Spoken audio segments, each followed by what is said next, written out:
Hey, everybody. I just want to say happy Hanukkah to my friends and also people I don't know and people around the world, but especially to people who are in my created family. As an only child, I find that people who are my friends become like my brothers and sisters, and the relationships that I take on with them are different just because of that. And I know that there are a number of people who have situations where their friends on Thanksgiving are their family, and those are the people that they have over their homes, or vice versa, and they figure out some kind of way to share their wealth during Thanksgiving. And I found that over the years, my friends and Jewish friends would share the meeting of that is a Passover Seder and all the rituals that go with that. And for that, I am extremely honored. And yes, my last name is Abraham, and yes, Abraham is a Jewish last name. And so, even though I'm not a practicing Jew, I feel a lifelong responsibility to honor my friends who are Jewish, who do practice, who and um, just as I do that with my friends who are Catholic, and they do that with me as a Christian and everything else. I say that in particular with emphasis today because of the ugly violence and anti Semitism that has gone on. And I'm trying to wrap my head around why this is happening. Now, some would point to the actions of uh, Mr. Netanyahu, but that's one person. He doesn't speak for everybody. And he is not a good dude. Others would point to revelations regarding how how uh, those in Israel have treated Palestinians. I get it. I get it. I get it. But it shouldn't call for anti Semitism. All right? It should not call for anti Semitism. It should call for a need to emphasize how much we love each other as people. And we need to convince those who do not love to love, to stop trying to destroy other people, either by word or especially by deed, and how to embrace them. There are too many people. I saw someone who's connected with my family, my extended family, who I've known for a long time, who feels like I believe the walls are closing in on her. I think that's the best way to describe it. She's been through a lot herself. So I'm making this in part for her to say, hey, look, I'm here, shoulder to cry on, an ear to offer, a, a presence that is always wishing to be seen as the light to help guide or show the way or just be that safe haven for you and other of my friends who feel like they've got no place to go. You have a place to go. And Americans, it is our responsibility as Americans to really provide those places. That's American culture. American culture is a celebration of our differences, but it's more than that. It's a realization that our differences are secondary to the ability we have by our desire to be in a place that chooses to value who we are as individuals, okay? Where we can all congregate together and go to Super Bowls and NFL drafts and figure skating contests and barbecue cookouts and grand openings or just fun in the sun and create these great memories that then we can say, hey, large and small, hey, remember that time we saw this particular concert? Or do you remember that great full moon that happened? Do you remember the eclipse? Or do you remember that power outage, right? Or all of these different events that, because we're in America and they happen to us, when we communicate them, and yet we're different, those all bind us together.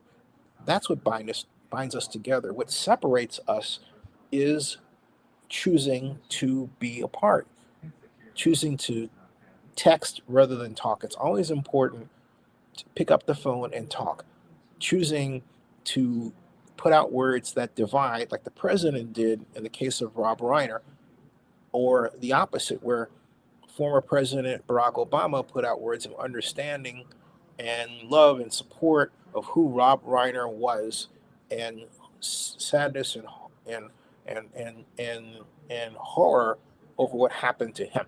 And so, and then we see these other events where around the world it seems that if you're Jewish, you're under attack. You're not under attack everywhere. It's not true. And people who perceive someone as being attacked need to step up and say, okay, you're not being attacked. And if you see somebody attacking, say, look, don't do that. That's wrong. How would you like if somebody treated you that way? Okay. Stop doing it. Just please stop doing it. That's what we need to be. That's the kind of message we need to send out. And it's not hard to do. Many people can send out a vlog. Many people can send a note. Many people can choose to post images that bind us together rather than divide us. That's what we need to do as Americans. We need to have a realization of what it means to be an American citizen at this time and our responsibility. Our job is to unite the world. That's what America does. We unite the world. If we have somebody in the White House who doesn't, guess what? We need to basically put someone in who reflects American values. A person who doesn't reflect American values can't be a good president. It's just not even in the cards. It's not possible. It just doesn't happen. Okay, it just doesn't happen. And we need to get to a point where we're not afraid to say the things that make people feel good. And we have to be able to, and not fear, to say to other people who are trying to make others feel bad, stop doing that. Don't do that. Be a good person. And that's really what it is. Be a good person. If I have to say anything to you or anybody else, it is really just that. Desire to be a good person, endeavor to be a good person. Understand that if you're not giving a person your best, apologize and ask for forgiveness, and say next time you will be that person. You will be the light that gives your best to them, and then do so. Don't just say it and then not do it. Say it and then do it. Make absolutely certain it is your desire to make people on this earth and in your world, your immediate orbit, feel good about who they are and feel good about their association with you. That's that's love. Okay? That's spreading love. That is showing care. That is also expressing your desire to see that person be free to be who they want to be, free to be the person that they know we need in society. Free, free, all right? Free, absolutely free. But that's what we need to do. We need to make absolutely certain that we are prizing freedom, or we need to make absolutely certain that we are promoting love. And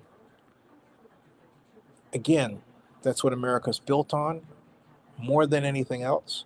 That's what the founding fathers wanted more than anything else. People like to go back and say, "Oh, the founding fathers owned slaves," and yada yada yada. But the reality was much more complex, far more complex. We need to embrace that and look out for the goodness in our society, and then advance the goodness in our society. That's what we need to do, and we need to get back to being that true shining city on a hill that America has always been seen as. Even if we don't perfectly reach that all the time, all right, we have to keep on that as an objective. We have to make sure that people see that that's what we're doing, that that's where we're headed. There's nothing wrong with that at all. Okay? There's nothing wrong with that at all. We can do it. And you can do it, and just reach out to somebody and send that message. That's really important to do, because this is literally a crisis state that we're in, And this is what I'm suggesting is, in my opinion, of course, the best way out of it. So um, make sure you send that message, and make sure that you um, do it often, and do it often, and make absolutely certain that you're taking time for those who are just obviously looking for somebody to give them that word, because that's what's needed. Um, they say the Lord is my shepherd; I shall not be in want. Spread that gospel, if you will. All right, and happy holidays, happy Hanukkah, happy Kwanzaa, and Merry Christmas. All right, for everybody. Okay, and remember, don't fear to love your fellow person. Don't fear to say to people that you love them. Nothing wrong with that. All right, see ya.